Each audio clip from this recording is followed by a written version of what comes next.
Hi,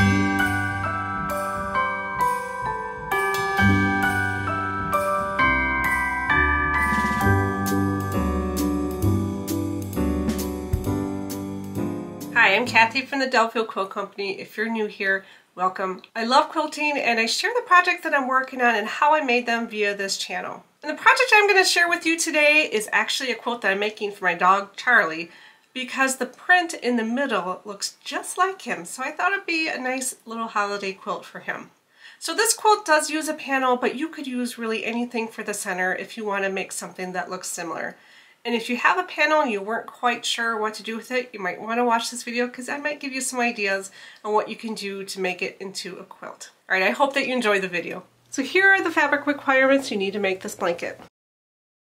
So I did choose to go with the panel because that looks just like my Charlie right there in that car. And I haven't made Charlie a quilt yet, so I figured it's about time. And I'm just cutting this square out that has Charlie on it. This actually is part of a bigger panel that's from the Wintertales collection from Art Gallery Fabrics, and that's going to be the fabrics that I'm going to use for the coordinating pieces of this quilt as well. It's kind of a cool panel. It's got tags you can use on gifts. It's even got this little book that you can make out of there too. But for now, I am just using this block right here. If you're not using a panel, you just need to have your center square so it measures 11.5 inches wide by 13.5 inches tall. First, I'm just going to cut out the square. I'm going to cut it bigger than I actually need. And then I'm going to cut it down so that it is 11.5 inches wide by 13.5 inches tall.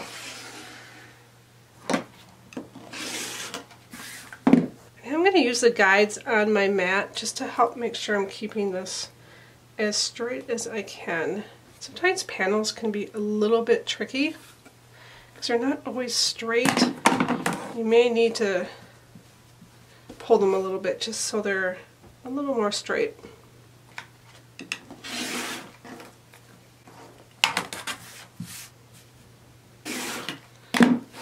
Okay, so I think I've got my width pretty good here.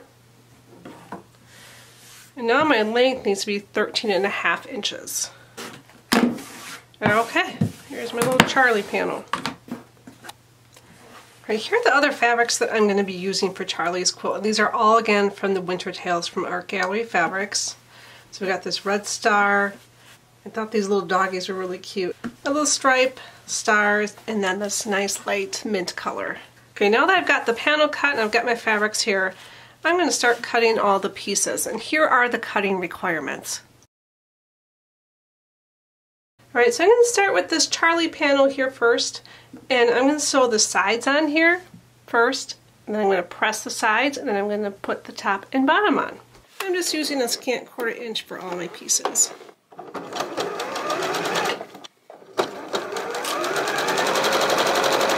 Okay, now I've got the inside border on, I'm going to put the secondary border, and the strips that are skinnier are the ones that go on the top and the bottom. Since this panel is more rectangular, I needed to make this more square, so that's why I'm putting some thicker ones on both of the sides. So I'm going to sew the top and the bottom ones on first, and then I'll come back and sew the side ones on.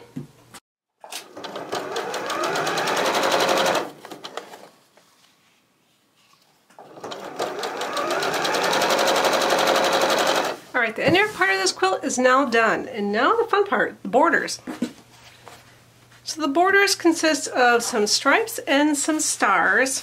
And we're going to make the stars using the no waste 4 at a time flying geese method. And we're going to need some of these to be with this green fabric here and some of it to be with the stripes. Normally I wouldn't use directional fabric on flying geese because I think the directions get a little out of whack, but I don't think Charlie's going to mind too much. So you need your big 4 1/4 inch square. That's going to be the background here.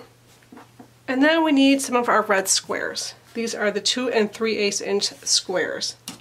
And on the back of these red squares, we're going to draw a diagonal line on the back of all of these red squares.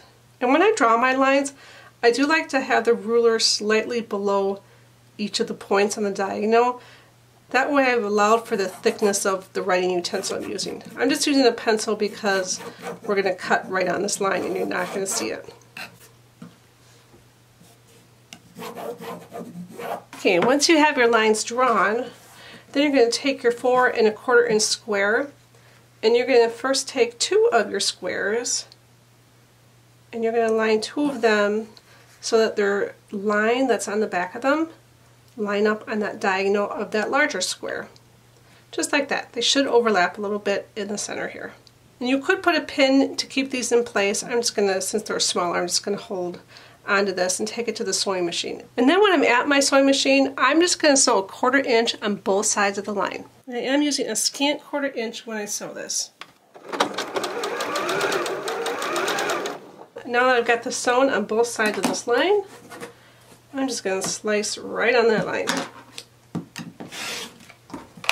And then I'm going to press the seams towards these smaller triangles here. Right, now that I've got these pressed, I'm going to take 2 more of these 2 3/8 inch squares, line them up in the corner that doesn't have anything on it, and then make sure that line goes right down the diagonal center. And same for this other guy here. And then, just like before, I'm going to sew 1/4 inch on both sides of the line. And just like before, I'm going to cut right on that diagonal line that I drew earlier. And again, I'm going to press towards these little triangles. Alright, now I've got 4 flying geese. And these should be unfinished, 3.5 inches wide by 2 inches tall. And you might need to trim them a little bit. Might look pretty good. I'm just going to trim off those dog ears, which probably is offensive to dogs, especially since I'm making a dog quilt. I did already make some with the little green dog print. So let me show you how we put the star together. So you're going to have basically 2 different kinds of stars. One will be like the corner stars, so the placement of the flying geese will be different. Here's an image of the corner one. Corner one has one on the bottom of the green and another one on one of the sides, that's a green, and then has the one with this stripe, this white and red stripe on the top, and then one on the side.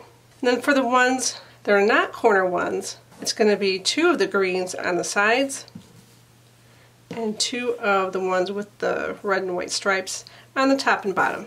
And to finish these star blocks, we're just going to take some of our red and white fabric, and these are our 2 inch squares, and we're going to put those in the corners. And then I'm just going to sew this in rows first and then sew the star together. Alright, we've got the little star block done.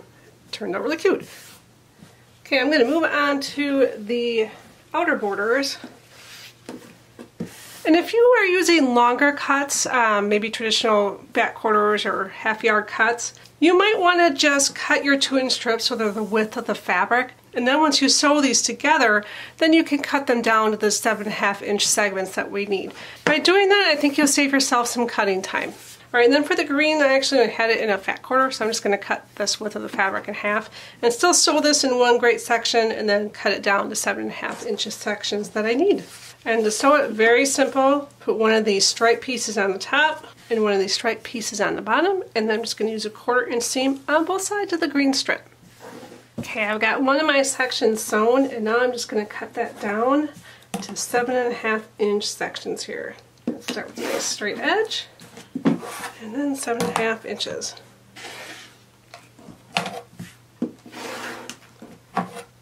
Not quite enough for another one, but I'll save this for something else. Alright, so now that I've got 2 of these sections, I can just show you the middle part. We're just going to put each section around the stars, and then once I have the top and bottom sections done, then I can sew them to the Charlie panel. Oh, that's going to look real nice. Alright, I'm going to keep working on these, but I will be right back. Alright, I am almost done with Charlie's quilt. I've got it all quilted, and I did have enough of the backing fabric that I'm going to go ahead and use that for the binding. And to do that, to get to this point, I basically very carefully cut the top and the batting without cutting the backing, and I trimmed right along here, and I actually just used the scissors for that. And then once I had that cleaned up, I went ahead and cut 1.5 inches from the edge here to create my binding piece.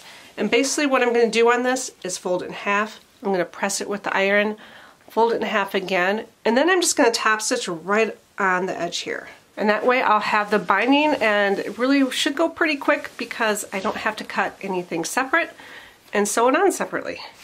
Right, so I'm going to go ahead and finish the binding, and then I'll show you what it looks like when it's all done. And here is the finished quilt. I hope that you liked this video. If you haven't subscribed yet, please do so, and visit our little shop at delafieldquiltco.com. Have a great day.